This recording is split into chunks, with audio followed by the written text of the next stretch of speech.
Hello everyone, আসসালামু আলাইকুম। Welcome back to my new blog. তো আজকে সকাল সকালই আমি মাংস ভিজিয়ে নিচ্ছি, যেহেতু আজকে একটা নতুন রেসিপি আপনাদের মাঝে শেয়ার করব। তো তার জন্য গরু মাংস দরকার, তা ভিজিয়ে নিলাম।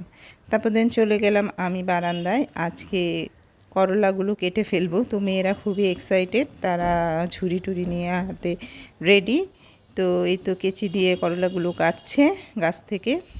তো এটা যে কি যে একটা ভালো লাগা কাজ করছে সবার মধ্যে, যে গাছ থেকে নিজের হাতে করলা পাড়া। তো নতুন একটা অভিজ্ঞতা বাচ্চাদের। তো যাই হোক, এই তো আমার করলাগুলো মাশাআল্লাহ অনেক, আমার একটা তরকারি হয়ে যাবে। তো এই তো করলাগুলো ভাজি করছি, যেহেতু অল্প তার জন্য একটু আলু দিয়ে দিয়েছি।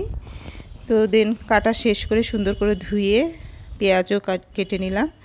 তারপর ফ্রাই প্যানে তেল দিয়ে দিলাম, সরিষার তেল। আজকে করলা ভাজিটা একটু ডিফারেন্ট ওয়েতে করব। তেলের সাথে আমি দিয়ে দিলাম কাঁচামরিচ, দেন একটু হলুদের গুঁড়া। পেঁয়াজ কুচি কিন্তু এখনই দিব না, এটা মাঝামাঝিতে দিব। যখন করলাটা একটু হালকা সফট হয়ে আসবে, মানে আধা সিদ্ধ হবে, ঠিক তখন আমি পেঁয়াজ কুচিটা দিব। আর পেঁয়াজ কুচিটা একটু মোটা মোটা করে কেটেছি।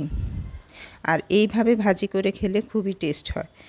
তো এই তো করলাটা নাড়াচাড়া করে আমি একটু উল্টিয়ে পাল্টিয়ে ঢাকনা দিয়ে ঢেকে দিয়েছিলাম। এখন পেঁয়াজ দেওয়ার পালা। তো এই তো বেশি করে একটু পেঁয়াজ কুচি দিয়ে দিলাম। দেখতে পাচ্ছেন আমার পেঁয়াজ কাটা কিন্তু একটু মোটা মোটা করে কেটেছি। তো যাই হোক, একটু নাড়াচাড়া করে আবার একটু ঢাকনা দিয়ে ঢেকে দিব, আর একটু সিদ্ধ হবে। তো এইভাবে কিন্তু আলু ছাড়াও কিন্তু করা যায়, আলু ছাড়াটা আরও বেশি টেস্ট হয়। করলাতে বেশি পরিমাণে পেঁয়াজ দিলে কিন্তু খুব মজা লাগে। এই তো আমার করলা ভাজিটা খুব সুন্দরভাবে হয়ে গিয়েছে। এখন আমি মূল রেসিপিতে যাব, যেটা হচ্ছে গরুর মাংস দিয়ে আজকে পিঠালি রান্না করব, যেটা জামালপুরে খুব ঐতিহ্যবাহী একটা খাবার। তো এই তো গরুর মাংস নিয়ে নিয়েছি এখানে 2 কেজি, সাথে একটু চর্বিও ছিল। তো যাই হোক, এখন এই তো পেঁয়াজ কুচি আর কাঁচামরিচ দিয়ে দিলাম। একটু ঝাল ঝাল করে রান্না করব, যেহেতু আমরা সবাই খুব ঝাল পছন্দ করি।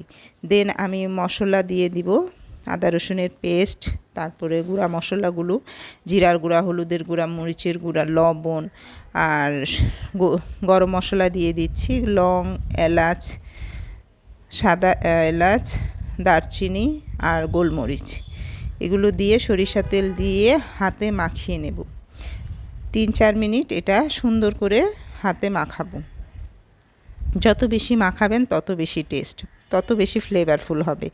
তো এই তো মাখানো শেষ করে এটাকে একটু পানি দিয়ে আমি সুন্দর করে এখন চুলায় দিয়ে দিলাম, একটু হালকা পানি দিয়ে দিয়েছি কষানোর জন্য। এই তো মাংসটা আমার কষিয়ে গিয়েছে। এখন আমি দিয়ে দেব বেশি পরিমাণে পানি, যেহেতু এটার ভিতরে যাবে চাউলের গুঁড়া। তো তার জন্য আমি পানিটা একটু বেশি দিয়েছি। এখন এখান থেকে বলক ওঠা পানি একটু বলে নিয়ে নিয়েছি, এখানে আমি তো চালের গুঁড়া অ্যাড করছি। তো এটা ভালো মতো মিক্স করে নিতে হবে।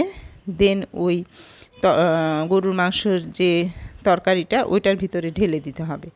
তো এই তো ঢালার পরে একটু নাড়াচাড়া করলে এটা খুব ভালো একটা হালিমের মতো দেখা যাচ্ছে আসলে। দেন আমি এটাকে বাগার দেব, লাস্টে বাগার দিতে হয়। তো বাগারের জন্য আমি রসুন কুচি, পেঁয়াজ কুচি, আস্ত জিরা দিয়ে দিচ্ছি, সাথে পাঁচফোড়ন দিয়ে দিচ্ছি। এই পাঁচফোড়নটা একটু ডিফারেন্ট, এটা আমাকে এক ভাবি দিয়েছে, দিনাজপুর থেকে নিয়ে এসেছিল। তো এই পাঁচফোড়নটা দিয়ে সুন্দর করে এটা লাল লাল করে ভেজে দেন আমি বাগার দিয়ে দিলাম। এখন যে কি সুন্দর একটা স্মেল বের হয়েছে, যা বলার বাইরে। আর দেখতেই তো পাচ্ছেন কত সুন্দর এই পিঠালিটা হয়েছে। তো এই তো করলা ভাজি আর পিঠালি দিয়ে দুপুরে আমরা খাওয়া দাওয়া করলাম। বিকালবেলা বাচ্চারা খাবে ফুচকা চটপটি, তো তার জন্য ডাল আগেই ভিজিয়ে রেখেছিলাম, এই তো বানিয়ে নিলাম, সাথে একটু সেমাইও করেছি। বাই বাই, সবাই ভালো